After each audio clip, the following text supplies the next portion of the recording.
How's it going, guys? It is I, the Ultra Gamer here record a brand new video. This time is something a little bit different on my channel that I have not ever done before. And it's something that I'm going to be doing on my channel once in a while. And I'm going to be doing something that's a little bit of experimentation for my channel. So instead of my Let's Discuss series, unboxings and all that, I'm going to be doing something completely different on my channel that I hope you guys really enjoy this brand new series. Hopefully, if it does very well, I will definitely do more of these in the near future. And this series is called Character Biographies. Now, this is a series where I'll be taking a character from a video game to a book to a movie and kind of talk to you about what they do, who voices them, and all that stuff. So if you guys really enjoyed this episode, please leave comment section down below and make sure to hit that subscribe button, because when you do subscribe to my YouTube channel, it really helps me out a lot, and it helps me build more videos such as these, my Let's Discuss, my topics, my track reviews, and everything else on my YouTube channel. And without further ado, let's get on to this video. So the very first character I'm going to be reviewing for you guys is Cortana. Now, Cortana is an AI fictional character from the Halo series made from Microsoft. Now, she is voiced by the lovely Jen Taylor, who was involved the Halo combat involved Halo 2, 3, and 4. She was also appearing in a cutscene at the epilogue prequel of Halo Reach, which in my opinion had the best multiplayer experience in the Halo franchise. Now, she was also received well in franchise novels and comic books. Now, she was provided a huge backstory and tactical information who assumes to play the role of the Master Chief Petty Officer John 117. She is very instrumental in preventing the activation of the Halo installations, which have destroyed all the sentient life in the galaxy. Now, Cortana's original design from Halo 3 and 4 was inspired by the Egyptian queen Nefertiti. Now, the character's holographic representation always takes from the form of the woman. Now, they described her as challenging due to the character's lack of a physical form. Bungie first introduced Cortana in Halo through cryptic emails sent during Combat Evolved's production in 1999. Holy shit. Since then, the character has been extremely consecutive to advertise the series. She has been recognized for her sex appeal, believability, and the character depth. She was also the inspiration for Microsoft Intelligent Personal Assistant Cortana. Now, let's talk about the design of Cortana. Now, she is one of my favorite AI characters in a video game. She is sarcastic, she's intelligent, she's manipulative at certain times, and let's just talk about what her design is. Now, again, Jen Taylor is voiced by Cortana, who is also from my home state right here in Seattle, so I gotta represent a voice actress voicing one of my favorite characters in an Xbox franchise, which I think is so fucking amazing. Now, when voice actress Jen Taylor said that she remained in somewhat distance from the character, and she attended only one fan convention in 6 years after the release of Halo Combat Evolved. Now, despite her role in voicing other video game characters, including Princess Peach, she was not, and I quote, a gamer. She felt that portraying Cortana was occasionally challenging because the character lacks a physical form and is a computer. Interviewed about Cortana in Halo 3 said that there's a lot more drama and a lot less technical jargon this time around. When choosing a voice character for the character, Bungie originally wanted Cortana to have a British accent, although this idea was later discarded as Cortana still used British colloquialisms in Halo Combat Evolved. Now, Halo Effect was an authorized most successful video game of all time. The significance of Cortana's name stating is a variant of Cortana, the sword used by the legendary Japanese name who I cannot announce, or otherwise I'm going to start butchering it. So Cortana is constructed from the clone brain of Dr. Catherine Elizabeth Hazley, who was the creator of the Spartan Project. Hazley's synaptic networks became the basis of Cortana's processors. According to the Halo novels, Cortana is classified as a smart AI, meaning that her creative matrix is allowed to expand in contrast to the limited matrix of other dumb AI characters in the stories. This ability allows Cortana to learn and adapt beyond her basic parameters, but at the cost of a limited lifespan of only 7 years. Eventually, she will fall to ranklessly a terminal state of being for artificial intelligence constructions, in which the AI develops delusions of godlike power, as well as utter contempt for its mentally inferior makers.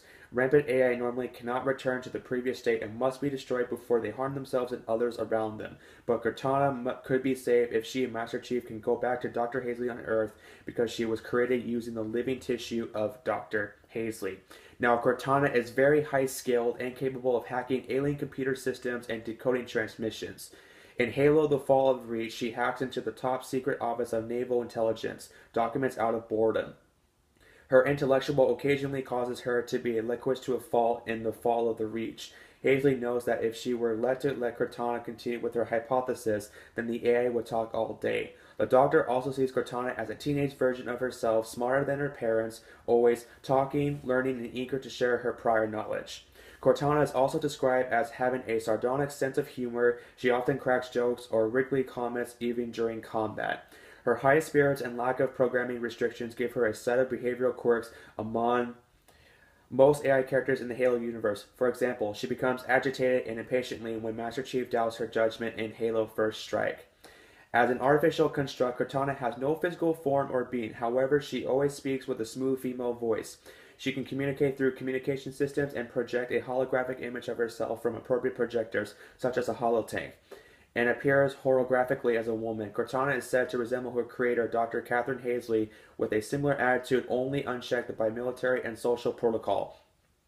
In Halo The Fall of Reach, Cortana is described as a slender with close cropped hair and a skin hue that varies from navy blue to lavender depending on her mood swings. Her appearance in Halo Combat Evolved is very similar, while in Halo 2 and 3 she becomes blue in toner and has a different hairstyle. Numbers and symbols flash across her form when she is thinking. In Halo 4, Cortana has become more human in appearance, with more subtle additions being added to her character model, such as gap being visible between her front teeth. Cortana was played by actress Mackenzie Mason, using advanced facial rendering technology to capture movements in her face while speaking to add a more human look. Now, Cortana's first appearance during the introductory cutscene of Halo Combat Evolved was in the 2003 novel called Halo the Flood. Cortana likewise plays an important role controlling the Pillar of Autumn's defenses. Cortana destroys 4 Covenant targets before the ship's weapons are disabled. Under the Cole Protocol, Captain Keyes, the Autumn's commander officer, prepares to abandon ship. The protocol mandates the evacuation of AI constructs, thereby charging the Master Chief with safeguarding Cortana from the Covenant. When the Master Chief arrives on Halo, Cortana monitors the communication channels, helps directly survivors scatter across the ring, and assists the Master Chief in the rescue of Captain Keyes from the Covenant ship Truth and recolonization. Inserted into Halo's combat room, Cortana looks for a way to activate Halo to use as a weapon against the Covenant, but becomes visibly agitated and sends the Master Chief to find Captain Keyes. Cortana stays in Halo's computer core as the Master Chief encounters the parasitic flood and is conscripted by the Forerunner Construct 343 Guilty Spark to activate Halo's defenses. The Master Chief and Guilty Speak return to the control room, intent on using the Index, the key to the Halo, to eliminate the flood, but Cortana reveals the truth that she has learned. Halo does not kill the flood, but their food. Activating Halo would destroy all sentient life in the galaxy. She takes Index thus by targeting a 343 Guilty Spark and plans with the Master Chief to destroy Halo. Now, Cortana returns in the 3rd installment in the Halo series, the 2007 Xbox 360 game Halo 3.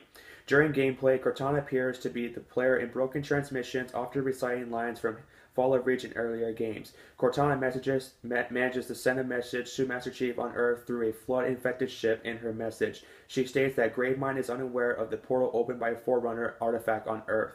Cortana continues to appear to the Chief, who later recovers her from Flood Control High Charity. Surprised that the Chief has against all odds rescued her as promised, Cortana produces the Index from Installation 04, which she kept as herself as a souvenir.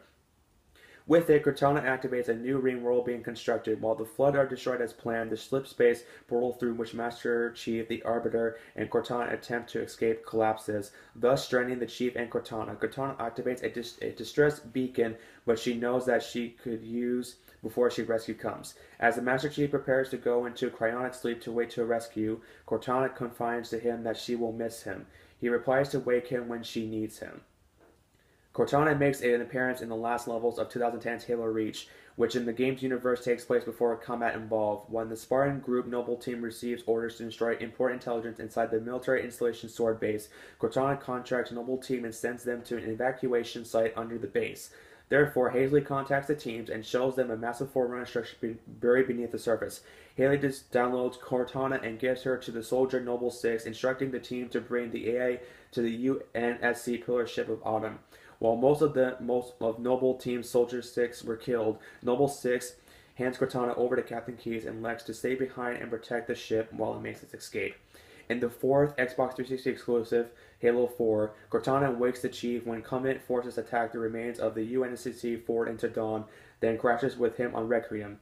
Over the course of the game, Cortana begins showing strange signs and behavioral issues, vocal and graphic glitches, irrational behavior, and the tendency to become irritable or angered. Their cause is soon to be revealed. Cortana's operation beyond her 7-year lifespan and her interaction with the Halo installations and the Flood have caused her to become repent, a state of over-knowledge that makes AIs think them themselves. Held by the Master Chief and keep safe from the Captain of the Infinity who wishes to delete her, she helps in the battle against the Dictate, a rogue Forerunner who hates humanity and stops his scheme to prevent the Earth and its people into his army using the Composer. In doing so, she has to fragment her various rampant personalities and upload them into the system, which first brings down the shield around the central core, then enables her to save Master Chief from the Decade. In the final egg of the friendship, she shields the Master Chief when he destroys the Composer, then, using the last of her energy to manifest as a solid hologram, she bids a final farewell to the Chief, managing to touch him for the very first time. Now, let's talk about the reception of Cortana. When Cortana's role greatly expanded in Halo 3, Fairfax, New Zealand noted that the character has, in complicity, had a sexy makeover. According to Cinema Blend, the love story between Master Chief and Cortana in this game provides a focus to the game that an epic war between species cannot accomplish. As Master Chief, the player needs something to anchor them into the story, and that happens to be Cortana. Part of Cortana's appeal has lain her in good looks. In 2007, the character was ranked as the 9th of the list of the top Xbox babes by Team Xbox. Featured by Game Daily's Babe of the Week and listed as the 6th most disturbingly sexual game character. In 2008, Game Daily ranked her as the 38th hottest game babe of all time. In 2009, OneUp.com ranked the character as the 5th best video game computer, noting that as Cortana's sanity won in the video games, her clothing appeared to be decreased as well. In 2010, Game Sharers included her on their countdown of the top 10 babes who are out of your league at number 2. In 2011, UGO.com included her on the list of the 50 video game hotties, calling her a certified hottie, in spite of being just a big pile of ones and zeros. In the Battle of the Beauties feature complex choose her over GLaDOS for her more human-like voice. In 2012, MSN included her among the 20 hottest video game in video game history, while Revision 3 ranked her the 3rd sexiest video game girl. And there you have it, you guys, is the first episode of character biographies for Cortana from the Halo series. I'm sorry this is a long review and I have not made another video for about a week. I've had a really busy Thanksgiving and I hope to continue to build more videos before the end of this year. So if you guys really enjoyed the type of videos, leave a comment section down below and make sure to hit that subscribe button because it really does help me out a lot. As always, I'm the Ultimate Gamer. Thank you guys so much for watching. Be on the lookout for another video right here on my YouTube channel. Getting the fuck up, my friends, and happy holidays to every single subscriber who subscribed to my YouTube channel. You guys have been amazing throughout this year, and I cannot be any more thankful and blessed that you guys have liked my material for the past 2 years since I've been here in the YouTube gaming community. You guys are the main reason why I'm building more videos in the near future, and I have to thank every single one of you guys. So go check out my really awesome good friends. I will put them in the description box down below, and tell them that the Ultimate Gamer has mentioned this video. Thanks for watching. Thanks for subscribing. As always, rock on.